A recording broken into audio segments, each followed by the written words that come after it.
Introducing RenderSegments. Utilizing Premiere Pro markers for batch rendering. You can automate batch rendering by placing markers at desired points in your timeline.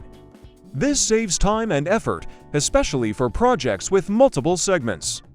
Additionally, you can create, delete, and modify markers directly within the extension, ensuring accurate and tailored renders.